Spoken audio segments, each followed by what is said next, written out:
Hello everyone and welcome back to Chemical Engineering Economics and Project Management class from the Chemical Engineering Undergraduate Program at ITB. And in this module 5, we discuss basic concepts and techniques in engineering economic analysis. Selamat bergabung kembali semuanya di kuliah Ekonomi dan Manajemen Proyek Teknik Kimia dari Program Studi Sarjana Teknik Kimia ITB. Dalam modul nomor 5 ini kita membahas mengenai sejumlah teknik dan konsep-konsep sederhana dalam analisis ekonomi teknik. And in this second segment of Module 5, we will discuss the basic concepts of cash flow. Dan dalam segmen 5.2 ini, kita akan membahas mengenai beberapa konsep sederhana tentang aliran dana. Okay, first of all, of course, is definition of what is cash flow. So cash flow is actually one of the most important analysis tool in economics. Okay, so very simply, cash flow is the net amount of money received and expended within a given time period. So money in minus money out for a given time period, that's cash flow. In economic analysis, cash flow is frequently expressed as cash flow diagram. Now, of course, this only works if the number of transactions is relatively low, but nevertheless, it gives us an idea what's going on in terms of how much money is expended and when, and how much money is collected and also when. So this manner of description helps us in identifying the types of transaction involved and to determine the appropriate calculation method, as we will see in the next segment. Okay.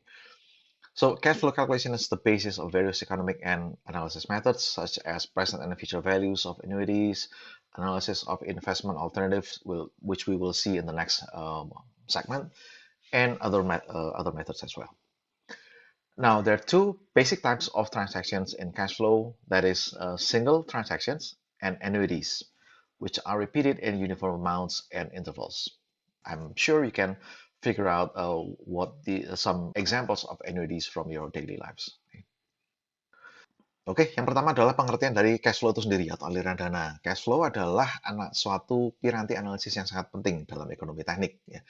Nah, dalam bahasa yang sangat sederhana, cash flow adalah jumlah net ya, dari uang yang dikeluarkan dan diterima dalam suatu periode waktu tertentu. Jadi, uang masuk dikurangi uang keluar dalam suatu periode tertentu, itulah cash flow. Ya. Kemudian dalam analisis ekonomi, cash flow ini sering dinyatakan dalam bentuk diagram. Ya, diagram aliran dana yang akan kita lihat sebentar lagi. Cara ini berguna untuk memberikan intuisi atau menumbuhkan intuisi yang lebih baik kepada kita mengenai jenis-jenis transaksi yang terjadi, kemudian bagaimana melakukan atau memilih metode perhitungan yang tepat. Ya. Nah, ini penting karena kalkulasi atau perhitungan cash flow ini merupakan dasar untuk analisis keekonomian yang berikutnya. Misalkan analisis nilai kini, nilai masa depan, analisis anuitas, kemudian analisis alternatif investasi yang akan kita bahas di segmen berikutnya, dan sebagainya. Nah, dari segi regularitasnya atau keberaturannya, ada dua jenis transaksi di dalam cash flow, yaitu transaksi tunggal atau kadang-kadang disebut juga dengan single payment, ya, dan anuitas.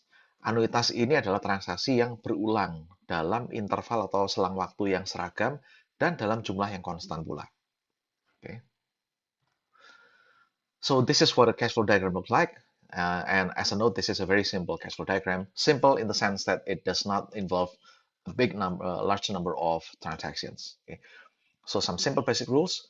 Expenditures or spendings are represented by downward arrows, meaning negative cash flow. Incomes as upward arrows, where the length of arrows gives an idea of magnitude of transaction. Okay.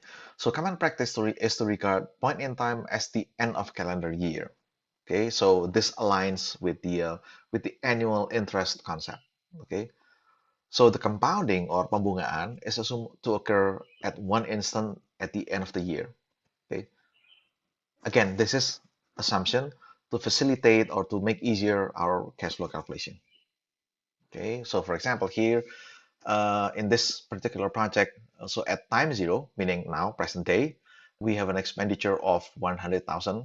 Okay, this time mark signifies the end of year one, the end of year two, the end of year three, and so on.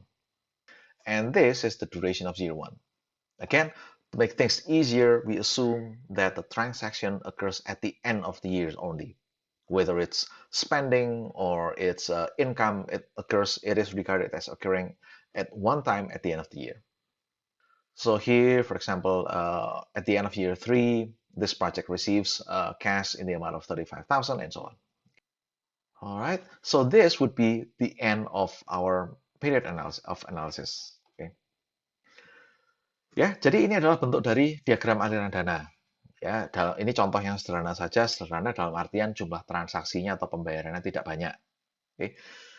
Kemudian beberapa aturan dasar, kita memandang cash flow ini dari sudut pandang proyek itu sendiri.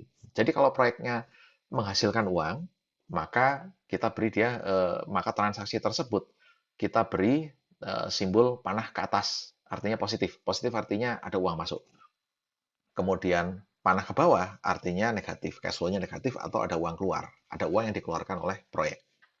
Dan panjang panah ini seharusnya mencerminkan magnitude atau besaran dari transaksi. Jadi kalau Anda lihat di sini, ya ini skalanya nggak kurang akurat ya, semuanya digambar dengan panjang yang sama. Biasanya konvensinya adalah panjang panah menyatakan order of magnitude atau besaran dari transaksi.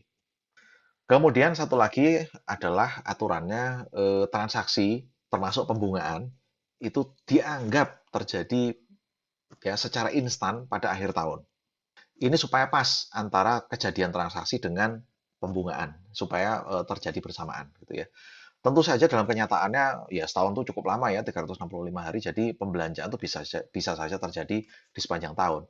Tetapi untuk kepentingan analisis aliran dana terutama dalam fase-fase awal pengembangan proyek dianggapnya terjadinya di akhir tahun. A few more detail about cash flow diagram. So positive or negative values of transactions depend on viewpoint of the cash flow. The main thing to keep in mind is that upward arrow means it's a positive cash flow, meaning that you receive money. Downward arrow means that you spend money.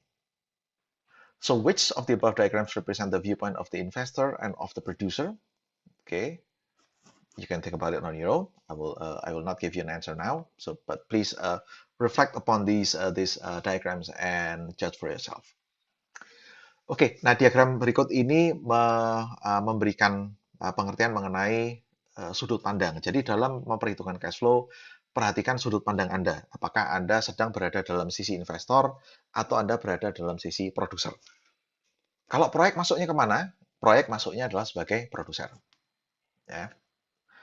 Jadi dari dua diagram ini salah satunya mencerminkan sudut pandang investor dan satunya mencerminkan sudut pandang produser. Silakan Anda coba renungkan sendiri mana yang mana. All right, a little bit more variation about how we construct cash flow. We can construct cash flow on an instantaneous transaction basis or cumulative cash flow. Okay, as the name implies, instantaneous. All you have to do is to plot each transaction as it is without summing them up as a cumulative amount. Yeah. But here, what you do is you accumulate, you accrue the cash flows from year 0 to the last year.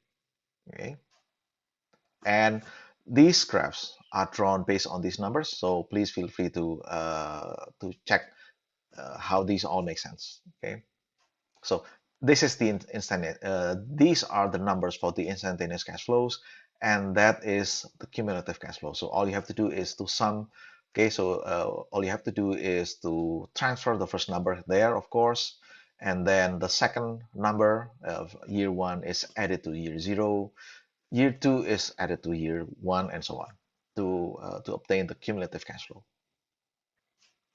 Jadi satu lagi variasi cara menyatakan aliran dana adalah apakah dalam basis seketika atau basis kumulatif. Ya. Yang sebelah atas ini adalah basisnya basis seketika. Jadi Anda plot saja transaksinya satu persatu apa adanya, ya, masing-masing berdiri sendiri. Sementara yang kumulatif cash flow itu Anda kumulatifkan dari tahun ke-0 sampai tahun terakhir. Nah, di gambar-gambar ini saya plot dari angka-angka yang ada di sebelah kiri, silakan Anda lihat nanti ya korelasinya. Yang sebelah kiri ini adalah instantaneous cash flow atau aliran dana seketika. Kemudian di sini ya yang Anda lakukan adalah untuk tahun 0 Anda pindahkan langsung ke kanan. Tahun pertama ya net cash flow untuk tahun pertama Anda jumlahkan ke tahun ke-0 untuk mendapatkan kumulatif cash flow di tahun pertama dan seterusnya sampai tahun terakhir. Oke. Nah, ini kalau digambar menjadi demikian. Ini yang kumulatif dan ini yang instantaneous cash flow. Okay, and that is it for the current segment. We will see you in the next one. Thank you very much for your attention. Ya, jadi sekian segmen kita kali ini dan kita akan berjumpa di video segmen berikutnya. Terima kasih atas perhatian Anda.